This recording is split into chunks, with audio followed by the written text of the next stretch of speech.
मंडळी नमस्कार. मी विलास बडे. न्यूज 18 लोकमतच्या या विशेष कार्यक्रमात आपल्या सगळ्यांचं स्वागत. आज एका महत्त्वाच्या पैलूवर आपण भाष्य करणार आहोत. राज्यात मराठा आंदोलन सध्या पेटलेलं आहे आणि या आंदोलनाबरोबरच ओबीसींचा सुद्धा आक्रोश सुरू आहे आणि प्रति आंदोलनं त्यांची सुद्धा होत आहेत. या सगळ्या पार्श्वभूमीवर मराठा आंदोलकांकडून जी प्रामुख्याने मागणी केली जाते की सरसकट कुणबीकरण केलं जावं, त्या अनुषंगाने आपण चर्चा करणार आहोत. सगळे सोयरीच्या संदर्भातल्या अध्यादेशाची अंमलबजावणी करावी अशी मागणी करण्यात येते. खरंच प्रश्न हा आहे आज जो आपण चर्चेला ठेवलाय की मराठा समाजाचं सरसकट कुणबीकरण करणं शक्य आहे का? कुणबी प्रमाणपत्र अ, जर सगळ्यांना दिली गेली तर त्यामुळे प्रश्न समाजाचे सुटणार आहेत का? सगळे सोयरीची अंमलबजावणी झाल्यास सगळ्यांना कुणबी प्रमाणपत्र मिळणं शक्य होणार आहे का? आणि मराठा समाजाच्या ओबीसी करण्याच्या नंतर मराठा समाजाचे सगळे प्रश्न, आरक्षणाचा प्रश्न विशेषतः मार्गी लागणार आहे का? आणि हे होऊ शकतं का? अशा कितीतरी प्रश्नांची उत्तरं जर आपल्याला शोधायची असतील, तर मग आपल्याला त्या क्षेत्रात काम करणारा, त्या क्षेत्राचा संपूर्ण अभ्यास असणारा, कायद्याचा अभ्यास असणारा व्यक्ती आपल्याला असायला हवा आणि त्याच अनुषंगानं आज आपण अभ्यासकांशी चर्चा करणार आहोत. खरं तर त्यांची महाराष्ट्राला वेगळी ओळख करून द्यायची गरज नाही. मराठा आंदोलनात गेले अनेक दशकं आपण त्यांना पाहतोय. ते फार पडद्यावर नसले तरी पडद्याच्या मागचे ते नायक आहेत असं म्हटलं तर वावगं ठरणार नाही. अखिल भारतीय मराठा महासंघाचे राष्ट्रीय अध्यक्ष राजेंद्र कोंढरे सर आज आपल्या सोबत आहेत. कोंढरे सरांना या विषयावर आपल्याला का बोलतं करायचं? कोंढरे सर, स्वागत आहे तुमचं. कोंढरे सरांनी राज्यामध्ये जी कुणबी सगळी मराठा समाजाच्या कुणबी नोंदी आणि त्याची प्रमाणपत्र वाटप याच्यामध्ये अतिशय महत्वाचा वाटा, त्यांचा सिंहाचा वाटा आहे असं म्हटलं तर वावगं ठरणार नाही. राजेंद्र कोंढरे सरांनी 2004 पासून ज्या ज्या लोकांना कुणबी प्रमाणपत्र मिळालं त्याला जे चॅलेंज झालं त्याची कायदेशीर लढाई कोर्टातली त्यांनी लढलेली आहे. त्यांना पुन्हा ते कुणबी प्रमाणपत्र देण्यासाठी त्यांनी कायदेशीर लढा उभा केलेला आहे. चमकोगिरी अजिबात नाहीये. तर ग्राउंडवर काम करणारी ही सगळी मंडळी होती. एका एका सर्टिफिकेटसाठी काही काही महिने वर्ष सुद्धा त्यांनी लढा दिलेला आहे. त्यामुळे त्यांना याच्यातल्या खाचखळगे सगळे माहित आहेत. याच्यातल्या अडचणी सगळ्या त्यांना माहित आहेत. याचा अभ्यास त्यांचा जवळून आहे. म्हणून आपण आज त्यांच्याशी या सगळ्या विषयाबद्दल बोलणार आहोत. सर, स्वागत आहे तुमचं न्यूज 18 धन्यवाद. लोकमतमध्ये. माझा थेट सवाल पहिला हा आहे की जी मागणी आज केली जातीये की मराठा समाजाचं पूर्णपणे ओबीसीतून आरक्षण द्या, सगळ्यांना कुणबी प्रमाणपत्र द्यावं आणि मग प्रश्न सुटेल. खरोखरच मराठा समाजाचं सरसकट कुणबीकरण करणं शक्य आहे का? बघा, आपल्याकडे जात लिहिण्याच्या ज्या पद्धती होत्या त्याच्यामध्ये मराठा समूहातल्या, मी समूह हा शब्द जाणीवपूर्वक वापरतो. हं, कारण अनेक ठिकाणी मराठा समाजाच्या ज्या नोंदी आहेत, त्या पूर्णपणे कुणबी आहेत आणि कुळवाडी, अशा प्रकारच्या आहेत. हं, आणि मग त्या पूर्वीच्या कालखंडात आणि काही नंतरच्या कालखंडामध्ये हं. अनेक मराठ्यांच्या नोंदी ह्या मराठाच आहेत. बरं. आता मराठा आणि कुणबीच्या बाबतीमध्ये जी सीमारेषा आहे, ती हं, काही हं, ठिकाणी अतिशय पातळ आहे हं. आणि ती काही ठिकाणी ती अतिशय गडद आहे. त्यामुळं ह्याच्यामधले स्पष्टीकरण करून 2 पार्ट एकत्र ठेवणे आणि वेगळे ठेवणे हा फार मोठा क्लिष्टतेचा विषय आहे. आणि बरं. त्याच्यामुळं गेल्या 100-150 वर्षामध्ये कुणबी आणि मराठा हा अंतर्गत द्वंद्व सुद्धा संबंध आपल्या महाराष्ट्रामध्ये आणि महाराष्ट्राच्या परिसरातल्या जी बाहेर गावं गेलेली आहेत, बेळगाव वगैरेमध्ये, तर तिथे सुद्धा हा पद्धतीचा प्रश्न त्या ठिकाणी निर्माण झालेला आहे. त्यामुळे सरसकट मराठे सगळेच्या सगळे कुणबी होण्यामध्ये काही तांत्रिक अशा बऱ्याचशा अडचणी त्याच्यामध्ये आहेत. त्यामुळं तो मार्ग ह्या दृष्टिकोनातून मी आज या ठिकाणी स्पष्ट करतो. पण मुद्दा हा मांडला जातोय की आमच्या नोंदी होत्या. हैदराबाद गॅझेटमध्ये आमच्या नोंदी आहेत. सातारा गॅझेटमध्ये आमच्या नोंदी आहेत आणि त्या आधारावर आम्हाला आदेश काढा आणि सरसकट कुणबी प्रमाणपत्र द्या. अशा प्रकारची जी मागणी केली जातीये, त्याचा आधार काय आहे? तसं करता येऊ शकतं का? त्या आधारे ते गॅझेट्स. त्याचं मुख्य कारण असं आहे, की आपला महाराष्ट्र हा 3 प्रदेशामध्ये विभागला होता, आपलं सामेलीकरणाच्या पुढे. हां. हैदराबाद स्टेट म्हणजे मराठवाड्याचे जवळपास 6 जिल्हे, आता ते 8 झाले, पण ते 6 जिल्हे हे हैदराबाद संस्थानमध्ये होते आणि तिथं रेकॉर्ड लिहिण्याची जी पद्धत आहे, ही हं. निजामकालीन आणि त्या पद्धतीची होती. उर्वरित जो महाराष्ट्र आहे तो सीपी बेरार असेल किंवा आपला मुंबई प्रांत म्हणजे मुंबईपासून फार बेळगावपर्यंत ह्या ठिकाणी ब्रिटिशांनी त्यांचं रेकॉर्ड लिहिण्याच्या पद्धती अतिशय स्पष्ट आणि सुस्वच्छ ठेवल्यामुळे इथं काही तशी रेकॉर्डच्या दृष्टीने अडचण येत नाही. मराठवाड्याची नेमकी अडचण काय आहे तर मराठवाड्यामध्ये गॅझेटियरमध्ये गावाची सामूहिक नोंद की या गावामध्ये 80% कुणबी राहतात. आज हम्म. त्याच्यावर ओव्हरलॅप केलं तर आजची लोकसंख्या तुम्हाला 80% मराठा दिसेल. मग हम्म. हे कुणबीचे मराठा कसे झाले? हम्म. ह्याच्यामध्ये एक तांत्रिक अडचण पहिली डॉक्युमेंटमध्ये संतोष यादवांनी पण मला सांगितली, हा. की मराठवाड्यामध्ये आडनाव लिहिलं जात नाही. संजय नामदेवराव, बाबूराव नामदेवराव अशी नाव आहेत. मग हम्म. ती आडनावं ही सगळी तुम्हाला खाली जर जोडायची असतील, तर त्याच्यासाठी एक सुस्पष्ट शासकीय आदेश स्पेशली मराठवाड्याकरता का सांगतोय, की हम्म. सामिलीकरणानंतर मराठवाडा येताना तिच्या रेकॉर्ड लिहिण्याच्या पद्धतीमध्ये शासकीय जे अभिलेख आहेत, त्या अभिलेखामध्ये काही तुम्हाला गाईडलाईन्स शासनाने जर स्पेशली दिल्या, तर हम्म. मराठवाड्यापुरता हा विषय व्यवस्थित क्लिअर होऊ शकतो. नाहीतर पूर्ण महाराष्ट्राला जर त्याच्यामध्ये घेतलं, तर त्याच्यातनं काही तांत्रिक अडचणी त्याच्यामध्ये निर्माण होऊ शकतात, असं एक अभ्यासक म्हणून मला वाटतं. बरं. पण आता ज्या प्रकारे सगळे सोयरेची सुद्धा मागणी केली जाते. सगळे सोयरेची अंमलबजावणी झाली, तर राज्यातल्या मराठा समाजाला कुणबीकरण त्याचं पूर्ण होऊ शकतं का? ओबीसीकरण होऊ शकतं का? बघा आपल्याकडं जात प्रमाणपत्र देण्याचा सन 2000चा कायदा आहे आणि हं. त्याच्यामध्ये 2012 मध्ये नियम आले. नंतर 2018 मध्ये आपण त्यात दुरुस्ती करून घेतली आणि आता 2024 मध्ये जरांगे पाटील यांच्या आंदोलनानंतर त्याच्यात अजून एक ॲडिशनल दुरुस्ती आली. जात हं. प्रमाणपत्र देताना जातीचं सर्टिफिकेट कोणाला देतं याचे स्पष्ट आदेश माधुरी पाटील वर्सेस आदिवासी अप्पर आयुक्त ठाणे ह्या हं. केसमध्ये गाईडलाईन्स प्रमाणे आपल्या राज्यात जात पडताळणी समिती निर्माण झाली. मग हं. जातीचं सर्टिफिकेट देताना ज्या माणसाची जुनी नोंद म्हणजे हं. त्याचे वडील, आजोबा, पंजोबा, खापर पंजोबा सगळ्यात हं. जी जुनी नोंद आहे ना, ती तिची नोंद आजच्या ह्याच्यामध्ये त्याला रिस्टोअर करून मिळते आणि त्याप्रमाणे जातीचं प्रमाणपत्र पितृसत्ताक पद्धतीने आज रोजी आपल्या राज्यामध्ये दिलं जातं आणि हं. काही राज्यांमध्ये पण त्याच पद्धतीने दिलं जातं. हं. पण मुद्दा हाच आहे ना मग, की सगळे सोयरेची अंमलबजावणी झाल्याच्या नंतर सरसकट सगळ्यांना कुणबी प्रमाणपत्र मिळण्याचा मार्ग मोकळा होईल का? कारण उद्देश हाच आहे ना, या अ, मागणीच्या मागचा. सगळे सोयरेच्या मागचा उद्देश हा सांगितला जातो. आम्ही का अंमलबजावणी मागतो सगळे सोयरेची? तर सगळे सोयरेची एकदा अंमलबजावणी झाली, की मग महाराष्ट्रातल्या सगळ्याच मराठा समाजाला आपल्याला ओबीसी सर्टिफिकेट किंवा कुणबी सर्टिफिकेट आपल्याला मिळवता येईल.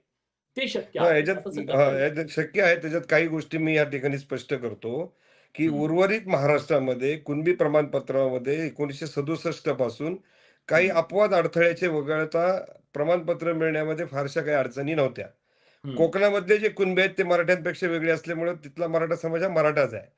हं. मराठवाड्यामध्ये नेमकी अडचण काय आहे, की सगळे सोयरेची जी काही डेफिनेशन आहे, या सगळे सोयरेच्या डेफिनेशनमध्ये मूळ कायद्यामध्ये नातेवाईक हा शब्द आहे. हं. आता नातेवाईकमध्ये त्यांनी काय केलंय, पितृसत्ताकमध्ये ब्लड रिलेशन कसे काउंट करावेत त्याची व्याख्या दिलेली आहे. त्याची हं. सुधारित व्याख्या आपण सगळे सोयरेच्या माध्यमातून लोकांपर्यंत आलेली आहेत, की त्याचं एक साधारणतः सोप्या भाषेत सांगायचं असेल, तर माझ्या गावामध्ये एक मी कोंढरी आहे, मला सर्टिफिकेट मिळालं. तर हं. माझ्या सगळ्या भाऊ-बंधांना मिळायला पाहिजे अशी अपेक्षा. कारण आम्ही एक देवक, एका गावातले, एका आडनावाचे लोकं असतो. पण हं. आता प्रमाणपत्र देताना महसूल अधिकारी काय करतो, माझी नोंद सापडली तरच मला देतो. हं. माझ्या चुलत भावाची सापडली नाही तर त्याला देत नाही. तर हं. ह्याच्या हं. बाबतीतली स्पष्टता शासनाने आणली, तर त्याच्यामध्ये निश्चित काही चांगल्या प्रकारची प्रगती होऊ शकते आणि हा एका जातीपुरता करता येत नाही, तर हं. सगळ्या जातीपुरता असा निर्णय शासनाला करावा लागतो. कारण पर्टिक्युलर एका कास्टसाठी अशी दुरुस्ती गाईडलाईन्स म्हणून करता येते किंवा अपवाद बरं. म्हणून ते उदाहरण म्हणून देता येतं. पण असं करताना तुम्हाला ते सगळ्या जातींसाठी केलं तर त्याच्यातनं एक मार्ग निघू शकतो. दुसरा मार्ग, की पण ते सगळे घटनेला धरून सोयरेमुळं आहे, घटनेला धरून आहे, की ते हो, चॅलेंज होऊ निश्चित. शकतं? नाही, त्याच्यात काही चॅलेंज होण्याचं कारण नाही. कारण शेवट शासन काय करतं? हं. शासन तुम्हाला जात देत नाही. तुमचं जातीचं प्रमाणपत्र देतं, ते तुमच्या रेकॉर्डवरनं देतं. रेकॉर्ड हं. कोणी खाडाखोड केली आहे का? नाही. खाडाखोड करून कोणी केलं मिळालं त्याचं रद्द होईल. पण ज्यांनी हं. खाडाखोड न करता जुन्या नोंदी तपासून दिलं, तर 100% त्याचं न्यायालयात टिकतं. त्याचं कुठेही काही त्याच्यामध्ये अडचण येऊ शकत नाही. हं. सर, सरकारकडून जी माहिती मिळतीये आता त्यानुसार अ, या आंदोलनाच्या नंतर मराठवाड्यात ज्या नोंदी सापडल्या त्यांची संख्या आहे 1,48,343. तर ही जी संख्या आहे ती मराठवाड्याच्या तुलनेत खूपच कमी आहे, म्हणजे एकूण लोकसंख्येच्या खूप कमी आहे. या आधारावरती म्हणजे आता नोंदी सापडत नाहीयेत, की काय वस्तुस्थिती काय आहे तिथली, आणि ह्या सापडलेल्या नेमक्या काय? थोडंसं नाही, आता लोकांच्या मनात संभ्रम आहे.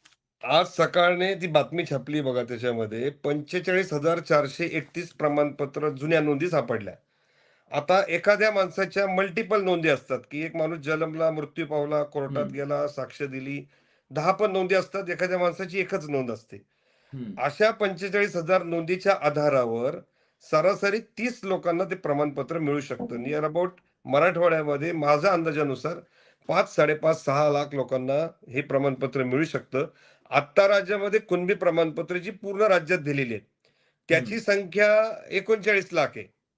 ह्या बरं. 39 लाखाच्या मध्ये ही जी काही मराठवाड्याचा बॅकलॉग राहिलेला आहे, ह्याला एक रेफरन्स आहे, की 1911, 1921 ला जी जातवार जनगणना झाली, हं, ही जातवार जनगणना झाल्यानंतर त्याचा जो रेशो आहे कुणबीचा लोकसंख्येचा, ते हं. प्रपोर्शन आजच्या ह्याच्यामध्ये जर मॅच झालं, तर तेवढीच प्रमाणपत्र 100% मिळू शकतात त्याच्यामध्ये. सर साधारण अजून किती अशी संख्या आहे, जी संख्या या कुणबी प्रमाणपत्रापासून दूर आहे?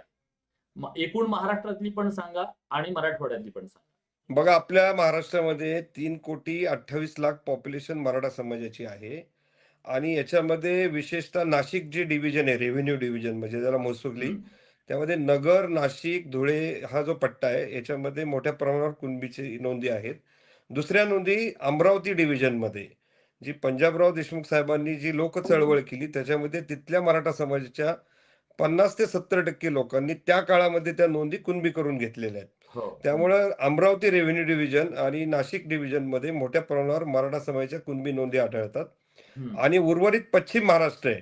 इथे नोंदी सापडतात, पण काढण्याचं प्रमाण कमी आहे. कोकणात अजिबात मिळत नाही. विदर्भामध्ये बऱ्यापैकी गडचिरोलीपासून सगळ्यांनी घेतलेलं आहे. आणि हे महाराष्ट्राला सांगतो, की एकूण कुणबी जे काही पोटजाती आहेत, त्या एकूण 45 आहेत.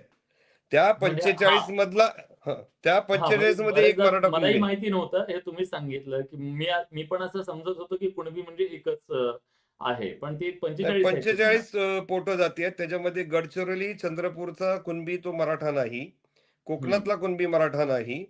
त्यामुळं हा सगळ्यांचा गोंधळ होतो, की एकूणच सगळ्या लोकांचं कुणबीकरण झाल्यामुळं फार मोठं काही गडांतर उभं होईल असं काही नाहीये. आत्ता माझ्याकडे जे रेकॉर्डवर आहे, 49 तिरोळीचे प्रकार आहेत टोटल महाराष्ट्रामध्ये. हां. आणि त्यामध्ये सगळ्यांना जी प्रमाणपत्र जी मगाशी सांगितलेली 39 लाख आहेत, ती प्युअरली मराठा कुणबीची नाहीयेत. बरं. त्याच्यामध्ये ही सगळ्या महाराष्ट्राची मिक्स जी आहेत त्याच्यामध्ये, ती आणि ही सगळ्या जुनी आहे. कुणबींची ती प्रमाणपत्र आहेत. ही जुनी आहेत. कारण बऱ्याच जणांना असं वाटतं, की आता ह्या आंदोलनाच्या नंतरच 50-54 लाख नोंदी सापडलेल्या आहेत. म्हणजे त्याच्यातला तर पण हां. नोंदी भरपूर सापडल्या, त्याचं कारण असं, हे रेकॉर्डमध्ये होतं वेगवेगळ्या ठिकाणचं. हे रेकॉर्ड हं. डिजिटाइज केल्यानंतर त्या कागदपत्रामध्ये फक्त कुणबीच्या नोंदी नाहीत, तर इतर जातीच्या पण आहेत. हे लक्षात घेत नाही कोणी. बरं, नॉट बरं. ओन्ली कुणबी. कारण ते डॉक्युमेंट हां. एक आहे. त्याच्यामध्ये 10 जातीच्या लोकांच्या नोंदी सगळ्यांच्या सापडतील. हां, त्यामुळे हां, हां. हे डॉक्युमेंटेशन, हे डिजिटायझेशन जे झालंय, ते हं. अतिशय योग्य झालेलं आहे आणि ते सरकारने चांगलं काम केलेलं आहे. त्याच्यातनं प्रमाणपत्र देण्यासाठी सगळ्या जातींना उपयोग होऊ शकतो. पण प्रॉब्लेम काय हं. झालाय, की हे कुणबीसाठी केलं असं जास्त प्रकर्षाने जाणवल्यामुळं इतर समाज अनावश्यकरित्या प्रो मराठा असं चाललंय का? अशा प्रकारचं एक चित्र सुद्धा महाराष्ट्रात मला तयार मला झालं होतं. मला त्याच्यावरच यायचंय. सर जर साधारणपणे तुम्ही विश्लेषण केलं त्याप्रमाणे जवळपास महाराष्ट्रातल्या सगळ्याच मराठा समाजाला, मराठवाड्यातला सोडला तर, सगळ्यांना कुणबी प्रमाणपत्राचा लाभ मिळालेला आहे. कुणबी प्रमाणपत्र त्यांनी काढलेलं आहे. सगळ्यांनी मग नाही काढली. हां, म्हणजे त्यांच्यापर्यंत ती ज्यांच्या कास्ट पोहोचलोय समजा. सर्टिफिकेट बघा, कुणबी हे 67 सालापासून आरक्षणात आहे. हां. ज्याची नोंद कुणबी, कुणबी मराठा, मराठा कुणबी आणि मकू आहे, त्यांना हं, प्रमाणपत्र मिळतं. ज्याला आवश्यकता आहे तो काढतो, ज्याला आवश्यकता नाही तो काढत नाही. आता हं, कास्ट सर्टिफिकेटवरनं मराठात जाऊ नये, असा एक मानणारा मोठा वर्ग आहे. तो कधीच ते काढणार नाही. नंबर 2. हं, नंबर 3, याला 8 लाखाचा क्रिमी आहे. नंबर हं, 4 काय, की आरक्षणाचा इम्पॅक्ट जो पूर्वी होता, की आम्हाला 1 मार्कांनी जातो, 2 मार्कांनी. आता काय केलंय सरकारनी, सवलती आणि आरक्षण हे पॅकेज वेगळे-वेगळे केले. हं, सवलत सगळ्यांना लागू केली. मग हं, आरक्षणाचा जो इम्बॅलन्स आहे, तो इम्बॅलन्स जर तुम्हाला कव्हर करायचा असेल, तर त्यासाठी ईडब्ल्यूएसचा पर्याय होता. तो आपण हं, हं. नाकारला. त्यामुळे आता माझ्या माहितीप्रमाणे पूर्ण देशामध्ये एकही जात आणि एकही धर्म आरक्षणाविरुद्ध राहिलेला नाही. सगळे आरक्षणाच्या अंडर कव्हर झालेले हो, आहेत सगळे. पूर्ण देशात. हे महाराष्ट्राला कळत नाही, माहीत नाही. काही लोकांना ते समजून येत नाही. आपल्याकडे रिझर्व्ह कॅटेगरीचे सगळे लोकं आणि विदाऊट रिझर्व्हचे ते आता ईडब्ल्यूएसच्या अंडर कव्हर झाल्यामुळं आरक्षणाचा फक्त वाटपातला इम्बॅलन्स हा खरा त्यातला हं. प्रश्न आहे. पण जर बेसिकली याच्यामध्ये मुद्दा असा आहे, की सगळ्यांनाच प्रमाणपत्राचा लाभ जवळपास आपण म्हणूया, जवळपास सगळ्यांपर्यंत हा लाभ गेला. फक्त मराठवाड्यातल्या लोकांपर्यंत हा लाभ गेलेला नाहीये. मग अशा परिस्थितीत ओबीसींच्या मनात एवढी अस्वस्थता कसली आहे? त्याचं मुख्य कारण राजकारण आहे याच्यातलं. हां. कारण नाशिक डिव्हिजनमध्ये कुणबी प्रमाणपत्र घेऊन जिल्हा परिषदा लढवणारी भरपूर लोक आहेत. हं, तसं पंचायत समिती, ग्रामपंचायत आणि जिल्हा परिषद आणि नगरपालिकांच्या निवडणुकांमध्ये कुणबी हं, प्रमाणपत्र घेऊन मराठा आरक्षणातली जी लोक आहेत मराठा समाजाची, ती निवडणुका लढवतील म्हणून 2-3 प्रमुख जातींचे राजकीय ज्यांना बस्तान बसवायचे, असे लोक याला विरोध करतात आणि शेवट ते त्यांच्याही दृष्टीने आपण म्हणू शकत नाही की ते अन्यायकारक आहे. परंतु त्यांची ती भावना आहे आणि ती बरोबर आहे, की आपल्या घरामध्ये जर कोणी कॉम्पिटिटर आला, तर आपण शक्यतो राजकीय पक्ष असो किंवा स्वतःची प्रॉपर्टी असो, कुणाला घुसू देत नाही आपण. हं, तशी त्यांची भावना असू शकते.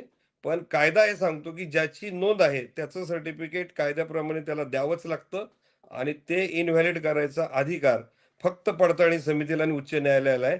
मध्ये काही व्यक्तींनी मागणी रद्द केली, की 1,00,000 काय दिलेत ती प्रमाणपत्र रद्द करा. अशी कोणाची रद्द करण्याची तरतूद सरकारला तो अधिकार नाही आणि कोणालाही तशी मागणी करता येत नाही. ज्याला वाटतं त्यांनी त्या व्यक्तीचं वैयक्तिक प्रमाणपत्र, जात प्रमाणपत्र पडताळणी समितीकडे चॅलेंज करावं लागतं.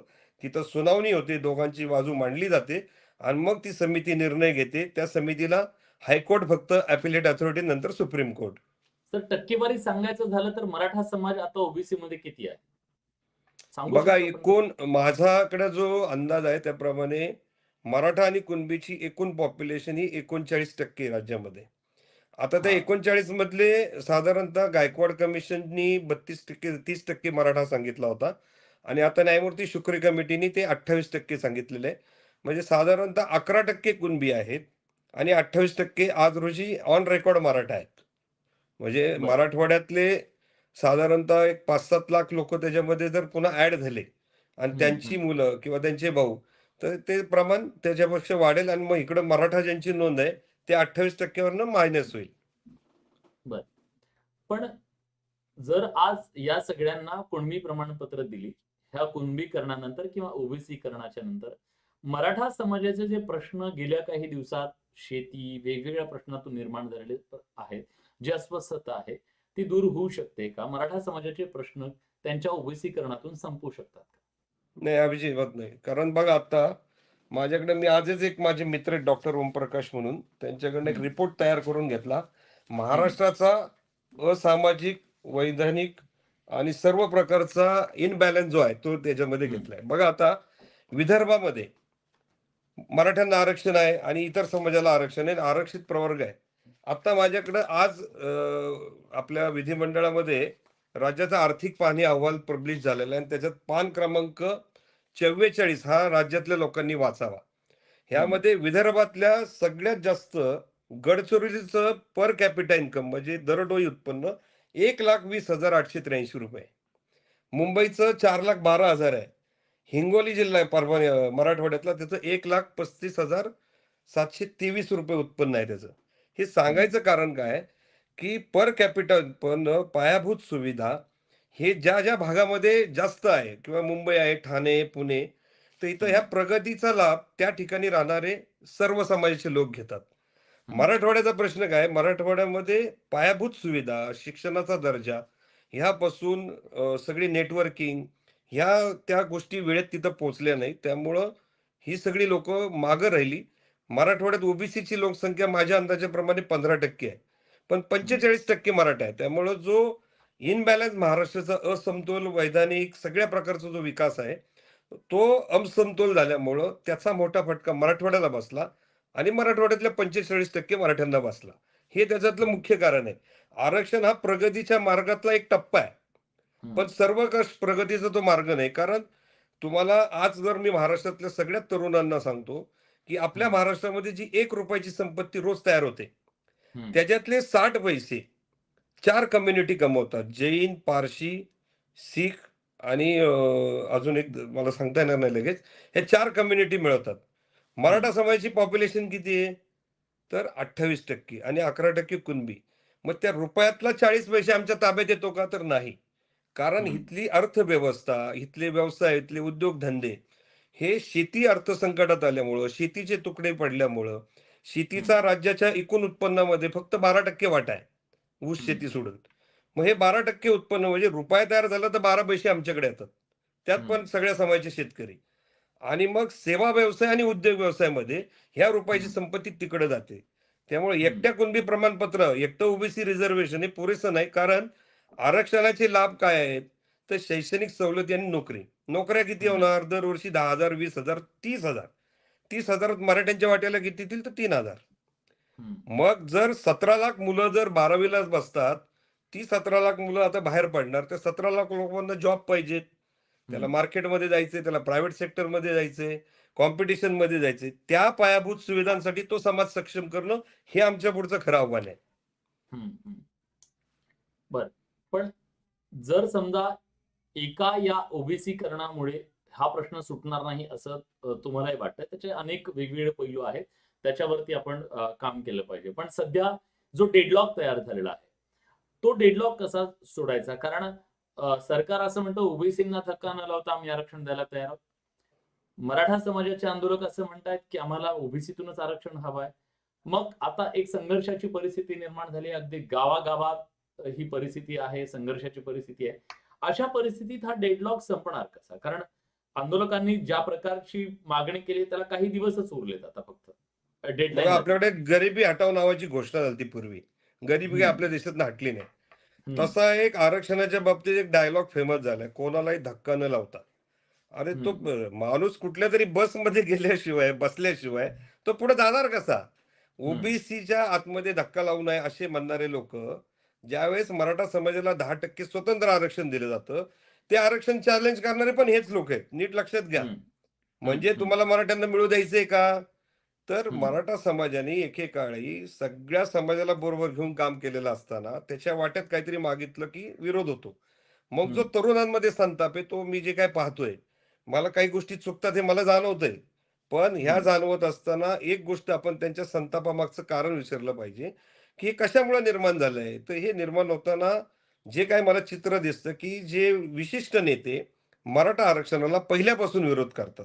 हे हं, आजचं नाही, 1990 साली पण विरोध झाला, 2000 मध्ये झाला, 2004 अनेक याचिका दाखल झाल्या. आजही हं, कोर्टात, कालच मी त्या तारखेला हजर होतो. हं, मराठा समाजाच्या कुणबीकरणाला विरोध आहे. 1 जून हं, 2004चा मराठा कुणबीचा जी-आर पण चॅलेंज केलाय. 1999चा खत्री कमिशनचा कुणबी समावेशाचा जो अहवाल आहे राज्य हं, मागासवर्गाचा, तो पण चॅलेंज झालेला आहे. मग मराठा समाजाने एस मागितलं, ते पण दुसरे चॅलेंज करतात. म्हणजे तुम्ही ओबीसीत पण जायचं नाही, एस पण राहायचं नाही आणि मग जायचं कुठं मराठ्यांनी? ह्याचा मार्ग बरं. काढायसाठी राजकीय व्यवस्थेला हे उत्तर शोधावं लागेल. माझ्या माहितीप्रमाणे उद्या किंवा परवा विधिमंडळाच्या अधिवेशनामध्ये सर्व पक्षीयांची बैठक आहे. प्रॉब्लेम काय आहे, की हे सगळे नेते गोल-गोल बघतात. यांची सगळी स्टेटमेंट तुम्ही सगळी बघा. ह्यांची हं, स्टेटमेंट गोल-गोल असतात आणि हं, विधिमंडळाच्या पटलावर एक बोलतात, सभागृहाच्या बाहेर आल्यानंतर दुसरं बोलतात आणि पब्लिकमध्ये गेल्यावर तिसरं बोलतात. तुम्हाला हं, ह्याच्यावर आता काहीतरी मार्ग काढावा लागेल आणि ह्याची नेमकं दुखणं कुठं आहे? हे दुखणं शोधून समाजाला त्या पद्धतीची ट्रीटमेंट देण्याची जबाबदारी राजकीय व्यवस्थेची आणि सामाजिक व्यवस्थेची आणि ती आता करण्याची फार गरज आहे. अन्यथा आत्ता जे महाराष्ट्रात चित्र भयानक चालू आहे, जे हो. आता पाहतोय आपण गावागावातला संघर्ष आहे, त्याच्याही पोटात काही पडलेलं नाही आणि ह्याच्याही पोटात काय पडलेलं नाही. 2 हं, हं, उपाशी लोकं अस्मितेच्या प्रश्नावरनं, स्थानिक राजकारणाच्या प्रश्नावरनं, शेजारी-शेजारी लोकं ज्यावेळेस भांडतात, त्यांना खरं मुंबई दाखवायला पाहिजे. मुंबईमधले हं, अरोरा येतात, पटेल येतात, कसे राहतात, सगळे राहतात. आपण गावगाड्यातली माणसं आहोत. या गावगाड्यामध्ये हा तात्कालिक संघर्ष तू-तू, मैं-मैं होणार. होऊ शकतं, ते हं, न्याय होणार असं नाही म्हणत. पण त्याला एक मर्यादा असली पाहिजे आणि ती मर्यादा जर आपण टाळली, तर हं. लाभापेक्षा नुकसान जास्त होईल असं मला आता वाटतंय. सर, साधारणपणे एक गोष्ट जर मराठा समाजाकडून आली, की राजकीय आरक्षण बऱ्याच नेत्यांनी आतापर्यंत ही भूमिका घेतली होती, की आम्हाला राजकीय आरक्षणाची आवश्यकता नाहीये. आणि मराठा समाजाच्या अनेक नेत्यांची ही भूमिका आहे. आरक्षण आम्हाला राजकीय नको, आम्हाला शैक्षणिक आणि ह्या सगळ्या गोष्टीतलं पाहिजे. ओबीसी नेत्यांचं असं म्हणणं आहे, की आमचा फक्त मुद्दा आहे, की राजकीय आरक्षण. कारण आता जर आपण बघितलं तर लोकसभा निवडणुकीमध्ये मराठवाड्यातले सगळेच्या सगळे खासदार मराठा समाजाचे निवडून आले. ओबीसींचं राजकीय प्रतिनिधित्व संपलं तिथलं. त्यांची भीती अशी आहे, की उद्या जर स्थानिक स्वराज्य संस्थांमध्ये ओबीसी सर्टिफिकेटवर मराठा समाज आला, तर तिकीट त्यांना तिथं दिली जातील, संख्या जास्त आहे, ह्या सगळ्या गोष्टी आहेत. राजकीय अस्तित्व पूर्णपणे संपून जाईल ओबीसींचं. त्यामुळे मराठा समाजानं राजकीय आरक्षण मागू नये, ही जी त्यांची भूमिका आहे, ती योग्य आहे का? बघा, लोकशाही म्हटलं तर ही चुकीची आहे. पण भावना म्हणली तर त्यांची एका दृष्टीने बरोबर आहे. लोकशाहीमध्ये काय असतं, की ज्याची संख्याबळ जास्त आहे, तेच हं, तुम्हाला तुम्हाला आता नागालँडमध्ये घ्या. सगळे नोमॅडिक ट्राइबची लोकं त्या ठिकाणी सत्तेमध्ये आहेत. म्हणजे ज्या हं, ज्या समाजाची लोकसंख्या जास्त आहे किंवा उत्तर प्रदेशमध्ये ब्राह्मणांची आहे, तर हं, ब्राह्मणांचं प्रतिनिधित्व जास्त आहे. म्हणून स्थानिक स्वराज्य संस्थांमध्ये छोट्या-छोट्या समूहांना तिकीटं मिळाली पाहिजेत. त्याच्यासाठी जी काही आपली घटना दुरुस्ती झाली, त्यामध्ये स्वाभाविक कुणबी हा सगळ्या महाराष्ट्रामध्ये असल्यामुळे तिथं काय हा प्रश्न तयार झाला नाही. पण मराठवाड्यामध्ये आणि नाशिक, पुण्यामध्ये असा विषय झाल्यानंतर न्यायालयीन केसेस झाल्या, त्या आम्ही जिंकल्या. पण ती भावना ती त्यांची आहे. ती एका दृष्टीने बरोबर आहे आणि माझं मराठा समाजाला सांगणं आहे, की आपला प्रगतीचा मार्ग हा राजकारणापेक्षा उद्योग, धंदा, व्यवसाय आणि शिक्षणात नाही. ह्याच्यावर आपण जास्त भर दिला पाहिजे. माझं सार्वजनिक जीवनातलं ऑब्झर्वेशन असं सांगतं, मराठा समाजामध्ये जमीन विकून राजकारण करण्याचं प्रमाण जास्त आहे. आणि गावागावामध्ये स्थानिक स्वराज्य संस्था, विद्युत कार्यकारी सोसायटी ह्याच्या निवडणुकामध्ये 5-5 वर्ष लोकं अडकतात. एक हं, तालुका महाराष्ट्रातला असा आहे, तो 2 हं, राजकीय नेत्यांच्या गटात विभागला आहे, पश्चिम हं, महाराष्ट्रामध्ये. ह्या गटातला माणूस त्या गटाच्या मैतीला देखील जात नाही. इतका हं, गट त्यांच्यामध्ये भिनलेला आहे. मग हे हं, राजकारण जर असं राहिलं आणि लोकं त्याच्यात गुंतून राहिली, तर बाहेरची मंडळी इथं येणार, ते पैसे कमवणार आणि तुमच्यावर राज्य करणार, तुमच्या जमिनी विकत घेणार आणि तुम्हाला उघडं-नागडं करून फक्त तुम्हाला राजा म्हणायसाठी ठेवतील. ही परिस्थिती टाळायची असेल, तर समाजाच्या प्रगतीच्या मार्गावर ते आपण शोधून त्याच्यावर चालण्याची भूमिका समाजातल्या नवतरुणांनी आणि ज्येष्ठांनी घेतली, तर हा समाज सावरेल. नाहीतर कोणाच्या तरी स्वार्थासाठी कुणाला तरी झेडपी सदस्य व्हायचंय, पंचायत समिती, त्याचं त्यांनी व्हावं. तुझ्या हं, बाय मेरिट हो, बाय काय तुला काय करायचं त्याच्यावर हो. पण हं, सगळा समाज जर त्याचं राजकीयकरण झालं, हं. तर ते मराठा समाजाच्या दृष्टीने घातक आणि अडचणीचं आहे. खूप महत्वाचं मांडलं.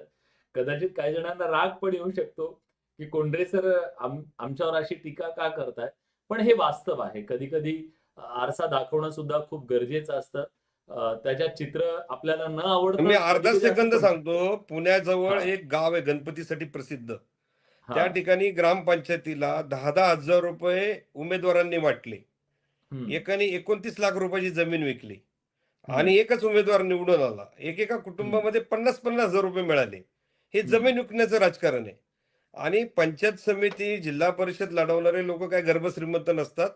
त्याला त्याची प्रतिष्ठा ही राजकारणात दिसल्यामुळं तो राजकीय आकर्षणापोटी निवडणुकीच्या राजकारणात उतरतो आणि सर्वसामान्य मध्यमवर्गीय कुटुंबातल्या माणसांनी राजकारणापेक्षा व्यवसाय, धंदे, शिक्षण ह्याच्याकडे जास्त लक्ष दिलं, तर त्याच्यात प्रगतीचा मार्ग जास्त आहे. सर तुम्ही एक मुद्दा मांडलात आता, की राजकारणामध्ये संख्या महत्त्वाची असते. पण बाबासाहेबांचं असं एक म्हणणं होतं, की बाबासाहेब असं म्हणाले, की अ, त्यांचा सुद्धा आवाज संसदेत गेला पाहिजे, ज्यांना आवाज नाहीये. बरोबर, त्यामुळे त्यांच्यासाठी एस-सी-एस-टीसाठी राखीव मतदारसंघ लोकसभा आणि विधानसभेमध्ये आता आपण बघतो. त्यांना तिथं बरोबर. आरक्षण आहे. कारण त्यांना माहीत होतं, की संख्येच्या बळावर यांना कोणी निवडून देणार नाही आणि अगदी होतं सुद्धा तसं. येस, उलट बरोबर आहे. त्याच एस-सी-एस-टीच्या आरक्षणामध्ये बाकीचे सर्टिफिकेट असलेले लोक कसे उभे राहतात आणि मग त्यांचा हक्क कसं डावलला जातो हे आपण बघतो. पाहायला उघडपणे ते सगळं होतंय. मग अशा परिस्थितीमध्ये ज्या छोटे समाज आहेत, त्यांच्या राजकीय महत्वाकांक्षा आहेत. उद्या त्यांचे प्रश्न मांडणं असेल सभागृहामध्ये, त्यांना निधी देणं असेल किंवा त्यांचं राजकीय प्रतिनिधित्व असेल, याचा सुद्धा उद्या असमतोल निर्माण होऊ शकतो. त्याचं निश्चित उत्तर राजकीय किंवा कायदेशीर काय? बघा ह्याच्यामध्ये आपल्याकडे ओबीसीची 32% संख्या 33% संख्या आपल्याकडे ओबीसींची हं, आणि 513 जाती फक्त 19% आरक्षणात आहेत. आणि सगळ्या मिळून हं, माझ्या माहितीप्रमाणे 800 ते 850 जाती ओबीसीमध्ये आज रोजी महाराष्ट्रामध्ये आहेत. हं, आता तुम्ही ओबीसीच्या निवडणुकीमध्ये उतरणाऱ्या प्रमुख फक्त 7-8च जाती आहेत. हं, जे छोटे समाज आहेत, ज्याच्यामध्ये कुंभार असतील, किंवा न्हावी समाज असेल, गोसावी की असतील, हां, गोसावी आहेत, मिसळी यांना असतील. काहीच राजकीय चेहरा नाहीये. ही वस्तुस्थिती हं. आजही मी मान्य करतो. कारण त्यांना जर अगदी प्रतिनिधित्व खरं. जायचं असेल आणि तो सगळ्यात दुर्बल जो ओबीसी आहे, म्हणजे ओबीसीच्या अंतर्गत सुद्धा डॉमिनेशन आहे. हां. त्याच्यातल्या प्रबळ जाती छोट्या मायक्रो जातीला काहीच ओबीसी मिळू ज्याला देत आपण नाही. म्हणतो. म्हणजे मायक्रो मराठा ओबीसी. समाजावर गेली 15 दिवस, महिनाभर जी टीका करणारा घटक आहे, तो हं, घटक मोठं बजेट घेतो फक्त स्वतःपुरतं आणि नाव हं, सांगतो ओबीसींचं. मी आता हं, नाव का घेत नाही, मला वाद नाही वाढवायचा.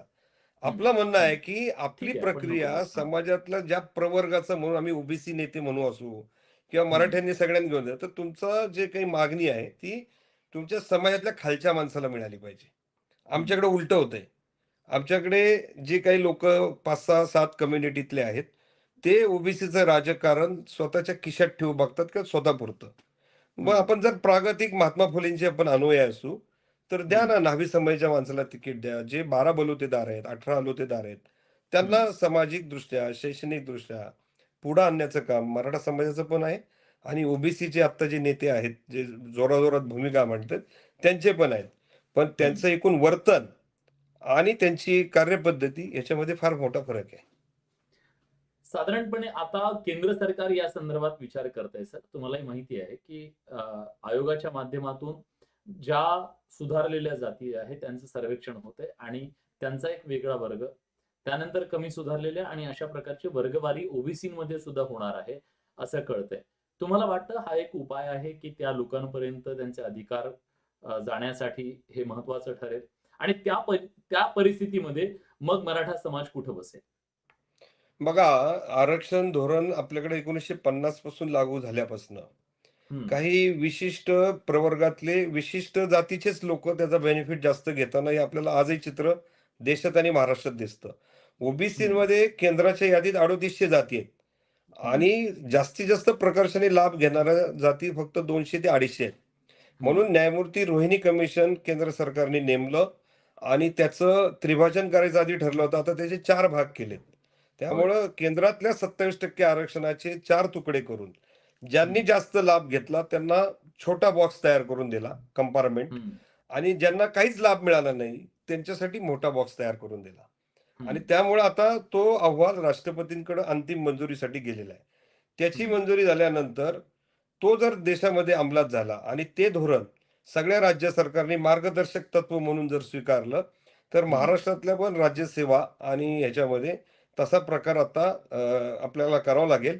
पण आपल्याकडं अगोदरच महाराष्ट्रामध्ये ओबीसीचे 6 उपप्रवर्ग केलेले आहेत आणि त्या उपप्रवर्गामध्ये ती सिस्टम केली. पण त्याच्यामध्ये अनेक अडचणी, काही बेकायदेशीर गोष्ट, घटनाबह्या गोष्टी बऱ्याच केलेल्या आहेत. तर ते केसेस आता राष्ट्रपतींच्या दालनामध्ये तो विषय आहे. त्यांनी जर ती मंजूर केला, तर हं, उद्या कुणबी सर्टिफिकेट घेऊन आत्ता हं. मराठा समाज कुठे जातोय? तर त्या ओबीसीत 19% मध्ये जातोय. मी आता 3,00,000 चार्ट महाराष्ट्रामध्ये साहेब हे वाटले. आता हां, लोक हां. वाचत नाही हा भाग वेगळा आहे. 513 जाती ह्या ओबीसीमध्ये आहेत 19% मध्ये आणि त्यात कुणबी जाणार आहे. हां, हां.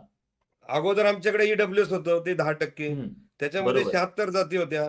त्या 76 जातीमध्ये पारशी, जैन, शीख, लिंगायत, मुस्लिम आणि ब्राह्मण हं. ह्याच्यातले 1-2 घटक सोडले तर गव्हर्नमेंट सर्व्हिसमध्ये हे लोकं येतच नाहीत.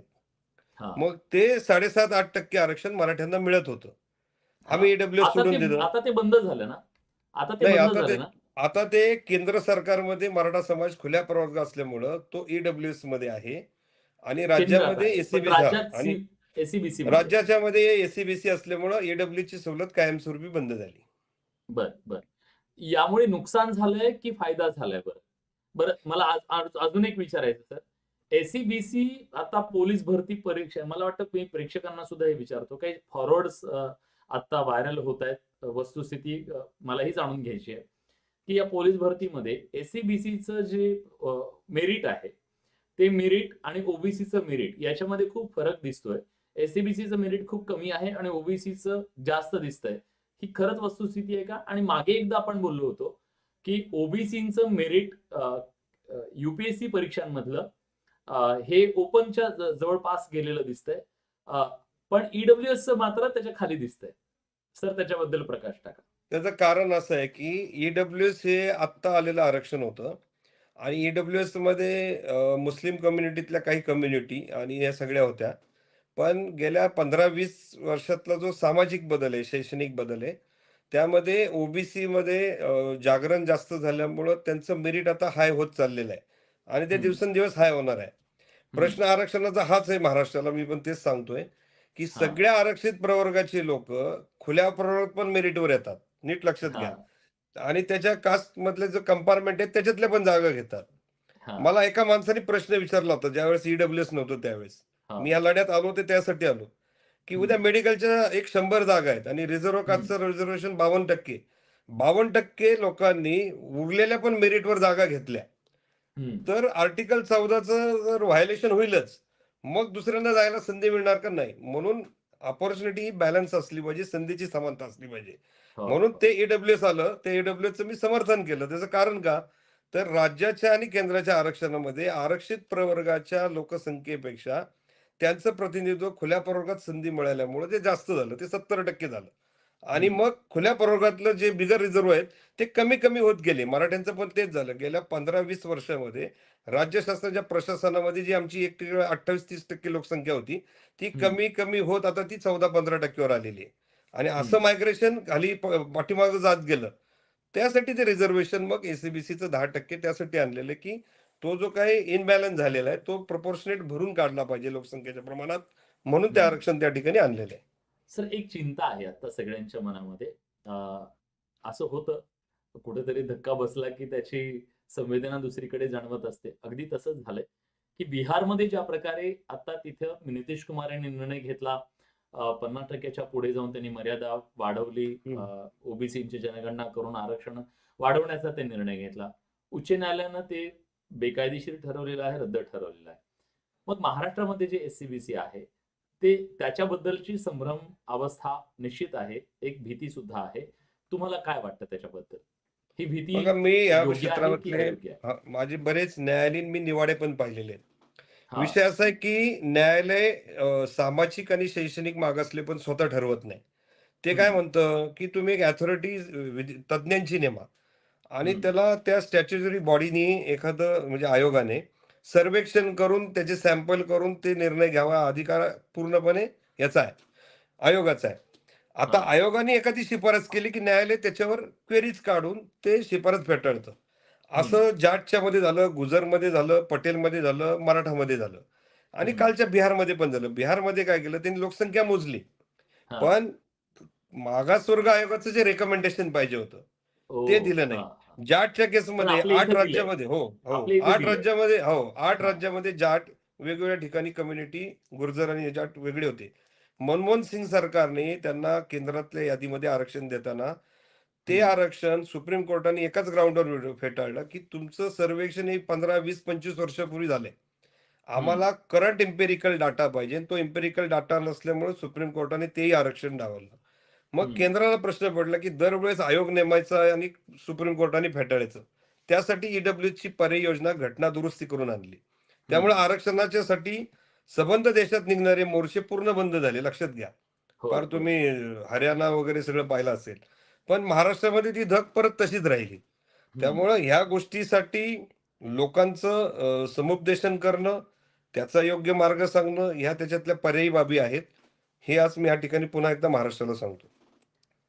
सर, आंदोलन जेव्हा सुरू झालं तेव्हा ते सामाजिक होतं. पण आता ते राजकीय वळचणीला जाताना पाहायला मिळतंय.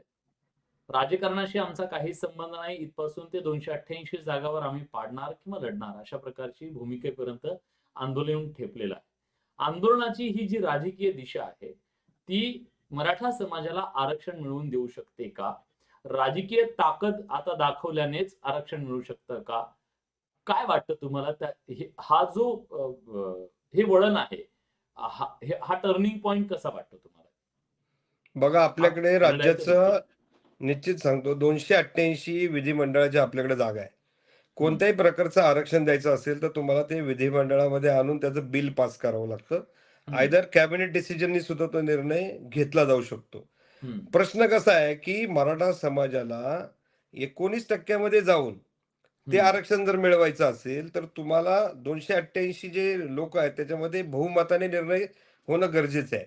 आता हा सगळा कॅनव्हासमध्ये एवढं राजकीय परिवर्तन करतोय आपण, त्या हम्म, परिवर्तनातनं ह्या आरक्षणाचा एक वेळ निर्णय पण होईल असं मला वाटतं. हम्म, पण त्याच्यासाठी लागणारे जे काही प्रयास आहे, जे कष्ट आहेत, ते फार आहे. कारण ज्यावेळेस सामाजिक कार्यकर्ता हम्म, राजकारणात उतरतो, तो सामाजिक अंगाने उतरतो, लक्षात घ्या. हम्म, राजकीय नेता आणि राजकीय कार्यकर्ता हा राजकीय भूमिकेतनं कायम 24 तास रक्तात राजकारण घेऊन तो उतरलेला असतो. त्यामुळे हम्म, तो साम, दाम, दंडभेद सगळे वापरतो. हम्म, सामाजिक चळवळीचा कार्यकर्ता स्थित्यंतर पूर्ण देशाचं बघितलं. सामाजिक चळवळीतनं राजकारणामध्ये आलेलं नेतृत्व हम्म, अपवादाने टिकलं. हम्म, परंपरागत घराणी, परंपरागत राजकारण करणारे 24 तास लोक त्याच्यामध्ये का टिकले? तर सत्ता, संपत्ती सगळं त्यांच्या ताब्यात आहे. उद्या जर हम्म, मराठा समाजाला अशा प्रकारची राजकीय भूमिका घ्यायची वेळ आली, तर हम्म, प्रत्येक गावामध्ये 4 गट मराठ्यांमध्येच असतात आणि त्या 4 ओबीसीमध्ये असतात. कास्ट हम्म, बेस्ड पॉलिटिक्स हे उत्तर प्रदेश, बिहारमध्ये चालू शकतं. हम्म, महाराष्ट्रामध्ये कास्ट बेस्ड पॉलिटिक्सला काही मर्यादा आहेत आणि त्या मर्यादा तुम्हाला जर तोडायच्या असतील, तर त्याच्यातनं तुम्हाला काय साध्य करायचं तेवढा कॅनव्हास मोठा करावा लागेल. निवडणुकीची अजस्त्र यंत्रणा असते, मी पाहिलेली आहे. हा, त्या अजस्त्र यंत्रणेमध्ये प्रत्यक्ष आणि अप्रत्यक्ष हजारो लाखो हात काम करत असतात. हम्म, तशी सामाजिक चळवळीमध्ये रस्त्यावर उतरण्याच्या पलीकडे आमच्याकडे कुठल्याही प्रकारची यंत्रणा चळवळीकडे नसते. त्यामुळे हम्म, राजकारणामध्ये कितपत येशील स्वतंत्र उमेदवार उभे करून, हा प्रश्न हम्म, आहे. तुम्ही पाडू बर, शकता. हा, ठीक आहे. पण एक मुद्दा असा पण मांडला जातो सातत्यानं काही अभ्यासकांकडून, की मराठा समाज हा म्हणजे त्याची फॅमिली ही खूप मोठी आहे. म्हणजे एका हत्तीचं कुटुंब आहे ते. जर सगळ्या महाराष्ट्राचा विचार केला तर. हे कुटुंब एका घरात नाही बसू शकत. त्यामुळे त्या कुटुंबानं एका एका घरी मुलाने जावं, एका घरी काकाने जावं, एका घरी वडिलांनी जावं. अशा पद्धतीनं ते जर ते गेले तर ते सगळीकडे सेट होऊ शकतात. अशा प्रकारची म्हणजे काही जणांनी ईडब्ल्यूएसचं आरक्षण घ्यावं, काही जणांनी कुणबी प्रमाणपत्राचं आरक्षण घ्यावं, काही जणांनी ज्यांनी शक्य आहे त्याने ओपन मधून अशा प्रकारची मांडणी काही जण करतात. असं केलं तर मराठा समाजाला ते मान्य होऊ शकेल का? आणि ते त्यांच्या हिताचं असेल का? मग 2 गोष्टी बऱ्याच लोकांना ते माहिती नसतात. ज्यावेळेस मी कुणबी प्रमाणपत्र घेईल आणि त्या ओबीसीमध्ये जाईल, म्हणजे मला नोकरी मिळेल, मला सगळं मिळेल, असं संभ्रमात कोणी राहण्याचं कारण नाही. हं. जेव्हा त्या 513 जातीमध्ये एखादं ॲडमिशन असेल, त्या म्हणजे ॲडमिशनमध्ये भाग पण घेणाऱ्या जातीचं ठसवलं मेरिट कसं आहे. जाते ना सर. सर मी थांबवतो तुम्हाला. आता आंदोलनातून हेच ठसवलं जातंय सामान्य तरुणाच्या मनावर, की उद्या तुम्हाला आरक्षणचं सर्टिफिकेट मिळालं, कुणबी सर्टिफिकेट मिळालं, की तुम्हाला 100% नोकरी मिळणार आहे. नाही, हे तसं हे नाहीये त्याचं. त्याचं मी हां. तेच स्पष्टीकरण या ठिकाणी देतो, की आत्ता ओबीसीमध्ये मुख्य आणि उपजाती म्हणून 513 जाती फक्त त्या 19% आरक्षणात आहेत. हं. ज्यावेळेस आम्ही कुणबी प्रमाणपत्र जाऊन त्या ह्याच्यात जाऊ बॉक्समध्ये, हां, तेव्हा हां. त्या बॉक्समधले कितीतरी उमेदवार वेगवेगळ्या जातीचे, हे हं, एखाद्या ॲडमिशन प्रक्रियेत किंवा नोकरीच्या प्रक्रियेत भाग घेतील. हं, त्याच्यामध्ये कॉम्पिटिशन त्या सर्वांना आहे. त्या हं, प्रवर्गाच्या हं, अंतर्गत जो मेरिटमध्ये पहिल्या 10-20 मध्ये येईल, त्याला नोकरी मिळेल. जो हं, 10-20 लोक येईल त्याला शैक्षणिक प्रवेश मिळेल आणि हं. उरलेल्या लोकांना तो मिळणार नाही. कारण त्या प्रवर्गाला दिलेलं आरक्षण आहे, जातीला नाही. हां. आणि इकडं ईडब्ल्यूएसमध्ये काय होतं, की ईडब्ल्यूएसमध्ये 76 जाती होत्या आणि मुंबईतल्या एक 24 वाढल्या तर 100 जाती होत्या. त्या 100 जातीमध्ये सुद्धा इंटरनल मेरिट होतं. हं, आता एस-सी-बी-सी आरक्षण दिल्यामुळं एस-सी-बी-सीमध्ये ओन्ली मराठा एकच आहे. मग हं, मराठा समाजातले सगळे मुलं जर त्यात गेले, तर त्याच्यात पण इंटरनल मराठ्यांमध्ये मेरिटची स्पर्धा होईल. म्हणजे हं, आत हं, गेल्यानंतर तुलाच मिळेल. म्हणजे आपलं हं, एम-पी-एस-सीच्या परीक्षेसारखं आहे. हं, एम-पी-एस-सीमध्ये परीक्षेला सगळेच येतात अधिकारी व्हायचं. सक्सेस रेट किती आहे? 0.27, 0.37. हं, तसं प्रमाणपत्र मिळाल्यानंतर त्याचा शिक्षणाचा प्रश्न काही टप्प्यात निश्चित सुटेल. पण हं, नोकरीच्या बाबतीमध्ये महाराष्ट्रामध्ये निम सरकारी संस्थांमध्ये क्लास 3 आणि क्लास 4च्या पोस्ट भरायचं गेल्या 10 वर्षात सरकारने बंद केलंय. आता हं, आम्ही भांडून 7,000 शिक्षक खुल्या प्रवर्गामध्ये लावले. अडचण कुठे आहे हं. माहिती आहे का? क्लास 1, क्लास 2च्या जागा जास्तीत जास्त 5-10 हजार वर्षाला निघणार आहेत. त्यामुळे बरं. सरकारने कॉर्पोरेटायझेशनकडे वाटचाल केलेली आहे. शिक्षण हं, संस्थांचं खाजगीकरण झालंय. त्याच्या अभिमत विद्यापीठांकडे वाटचाल चाललेली आहे.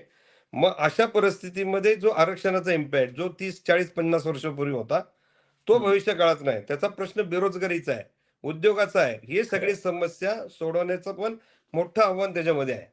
आणि सर ते आपल्याकडे एक प्रेक्षक आरक्षणाच्या आहेत. माध्यमातून आम्ही सोडवायला बघतो, ती खरी अडचण आहे. हां, आपल्यासोबत एक प्रेक्षक आहेत. त्यांनी खूप चांगला मुद्दा मांडलाय. हेमंतजी स्वागत आहे तुमचं. ते असं म्हणतायत की ईडब्ल्यूएस मध्ये मराठा समाजात लाभार्थी हा मोठ्या संख्येनं आहे. 7 ते 8% लाभ हा एकट्या मराठा समाजाचा आहे आणि त्यामुळे ईडब्ल्यूएसचा जो कोटा आहे तो 20% पर्यंत नेता येऊ शकतो का? जर केंद्राने नाही केलं तर राज्याला ते करता येऊ शकतं का? ते नाही, पंतप्रधानांना माझ्या विनंती माहितीप्रमाणे करतायत. जी 103वी घटना दुरुस्ती झालेली आहे, ती हां. घटना दुरुस्ती ही 10% ची कॅप लावून झालेली आहे. आणि हं, याची केस जेव्हा सर्वोच्च न्यायालयात गेली, त्यावेळेस हं, बेसिक स्ट्रक्चरच्या विरोधामध्ये तुम्हाला घटना दुरुस्ती करता येणार नाही, अशी विरोधकांनी त्या ठिकाणी हं, भूमिका मांडली. पण त्याच्यामध्ये सरकारने भूमिका मांडताना काय सांगितलं, की तुमचं शिक्षण आणि नोकरीतलं प्रतिनिधित्व जर कमी आहे, असं जर राज्य शासनाला आणि केंद्राला वाटलं, तर आरक्षण देण्याची तरतूद आहे. ते कायद्याने बंधनकारक नाहीये. हे हं, लोकांचा आजही समज आहे तसा. माझं म्हणणं आहे, की ते कायद्याने बंधनकारक नाही. पण कुठलंही सरकार एकदा आरक्षण दिल्यानंतर कोणाच्या लोकशाहीमध्ये हिंमत नाही ते काढून घ्यायची. मग हं, जे प्रवर्ग वारंवार मोठ्या प्रमाणावर आतमध्ये होते, ते बाहेर फेकले जात होते. हं, त्यासाठी ते ईडब्ल्यूएस आणलंय आणि त्याची संख्या जर वाढवली 5% नी किंवा हं, 20% नी, तर निश्चित बॅलन्स होईल. कारण आपल्याकडं 52% आणि केंद्रात 49.5 हे जे आरक्षण आहे, हे लोकसंख्येच्या प्रमाणात आहे. मग हं. त्या लोकसंख्येच्या प्रमाणामध्ये खुल्या प्रवर्गाची लोकसंख्या बिगर मागासांची मोजली आणि त्या प्रमाणात जर त्याचं प्रतिनिधित्व त्या ठिकाणी ठेवलं, तर जी घटनेला अभिप्रेत आहे, ती समानता मला वाटतं त्याच्या माध्यमातून येऊ शकते. सर, प्रेक्षकांचा प्रश्न आहे. प्रेक्षक असं म्हणतायत, की राजेंद्र कोंडरे सर, बाळासाहेब सराटे सर हे इतके अभ्यासू मांडणी करणारे आज लोक आहेत. गेली अनेक दशकं इथं तुम्ही ह्या लढाईमध्ये काम करताय.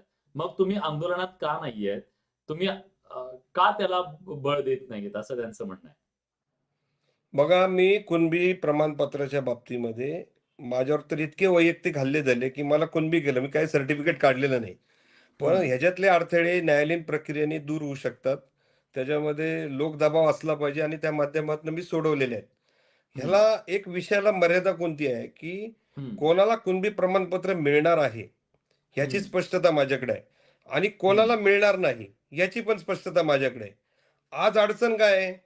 ज्याला मिळणार नाही असं जर सांगितलं, "अरे, तुला हे मिळणार नाही." तो हं, मला काही फुलं हार नाही घालणार, तो शिव्याच देणार आहे.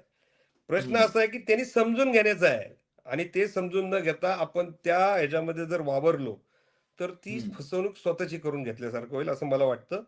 त्यामुळं आम्ही ह्या आंदोलनात आहोतच. आजही कुणबी प्रमाणपत्राच्या केसमध्ये मुंबई हायकोर्टामध्ये याचिकेमध्ये इंटरव्ह्यूनर राहून त्याचा आम्ही प्रतिवाद करणार आहोत. म्हणजे हां, आंदोलनामध्ये नाही असं नाही.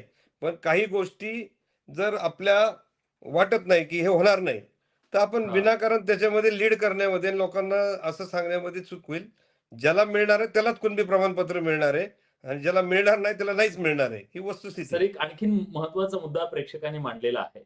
ते असं म्हणतायत, की ईडब्ल्यूएसमध्ये 8% पर्यंत जर मराठा समाजाला प्रतिनिधित्व मिळतंय, तर उद्या ओबीसीच्या 19% मध्ये जेव्हा आपण जातो, तेव्हा त्यातलं स्पर्धा, तिथल्या जातींची संख्या हे सगळं पाहता मराठा समाजाच्या वाट्याला तिथलं किती आरक्षण येईल? हां, त्याच्यासाठी हरिभाऊ राठोडांनी राज्य सरकारला एक फॉर्म्युला सांगितला होता, की हे जे 19% आरक्षण आहे त्याच्यातले 12 बलुतेदार जे आहेत, छोटे-छोटे हं, समाज, त्यांना एक प्रवर्ग वेगळा करून द्या. कुणबी आणि कुणबी मराठाचा एक वेगळा करा आणि उरलेल्या जातींचा वेगळा करा. कारण आता धनगर, वंजारी, भटके विमुक्त यांच्यासाठी वेगळा प्रवर्ग आहे. त्यांना ह्या आरक्षणामुळं कुठलाही फटका ह्याच्यात बसत नाही. ही हं, वस्तुस्थिती आहे. पण ते जास्त ओरडतायत. आता अडचण कोणती नेमकी, की ह्या हं, 19% मध्ये मोठा हत्ती त्याच्यात आला, तर हे आपलं हं, खाऊन टाकल. ही भीती ओबीसीमध्ये असणं स्वाभाविक आहे आणि हं, हे कुणी त्यांच्यामध्ये जाऊन बसलं तरी तुम्हाला ते कळणार आहे. मग आता हं, अडचण काय, जर ही सोडवायची असेल, तर ह्याचं सब क्लासिफिकेशन हं, लोकसंख्येच्या प्रमाणामध्ये करण्याची आवश्यकता आहे आणि ते हं, करण्याची जी प्रक्रिया आहे, ही किचकट आहे. शेवट हं, त्याच्यात राजकारण आहे, 4 राजकीय पक्ष आहेत, बाहेर एक बोलतील, आत एक करतील. ह्या सगळ्या हं. बाबीमध्ये सरकार हे करू शकतं, असं मला विश्वास आहे हां. आणि त्याच्यातनं पण मार्ग निघू शकतो. पण मग आता हा मार्ग काढण्यासाठी डेडलॉक तयार झालाय सर. तुम्ही पुढे का येत नाहीत ही सगळी मंडळी? मग शेवटी मराठा समाजाच्यासाठी, त्याच्या हिताच्यासाठी अभ्यासू मांडणी करणं, संयतपणे करणं, संवाद साधणं, मार्ग सुचवणं, ह्या सगळ्या गोष्टी सुद्धा तितक्यात महत्त्वाच्या आहेत ना. तुम्ही का बघा पुढे राज्य येत नाहीत? हा माझा प्रश्न आहे. आमचे बघा प्रेक्षक काय म्हणतायत. नाही, नाही. ह्याच्यात 2 भाग आहेत त्याच्यामध्ये, की आत्ता हां, राज्यामधले जवळपास आमचे समविचारी जेवढे लोक आहोत, ते हां. आमचे दैनंदिन आम्ही कम्युनिकेशनमध्ये आहोत, त्या सगळ्या प्रक्रियेमध्ये आहोत आता ह्या प्रक्रियेमध्ये ज्या वेळेस न्यायालयीन लढाया झाल्या किंवा वेगवेगळे हम्म, समाजाचे प्रश्न सरकार दरबारी मांडून सोडवण्यासारखे, तर आज मुलींच्या प्रश्नामध्ये महाराष्ट्र सरकारने अतिशय चांगला निर्णय घेतला. त्याचाही हम्म, पाठपुरावा आम्हीच केला. त्याच्या अगोदरचा आज जो एससीबीसी सर्टिफिकेटचा इश्यू होता ते स्प्लिट करून घेतलं, तोही निर्णय आज झाला. अण्णासाहेब पाटील महामंडळाला आज 130 कोटी रुपये डिस्बर्स झाले. हा सुद्धा सोशल इम्पॅक्ट फार मोठा आहे. पण आम्ही केलेल्या आणि त्या कामाची आम्हाला सगळ्यामध्ये प्रसिद्धी तुमचं करण्याची सगळ्यांचं हौस योगदान वाटत खूप नाही. महत्वाचं आहे. खूप महत्वाचं आहे. मला मला बाकी सगळं तुम्ही सांगताय, पण माझा प्रश्न असा आहे, की आता एकमेकांचं जे काही असेल समजा, पण या सगळ्यामध्ये समाजाच्यासाठी आता सगळ्यांनी एकत्र येणं गरजेचं आहे. आणि न्यूज 18 लोकमतच्या या व्यासपीठाचा उद्देश हाच आहे सर.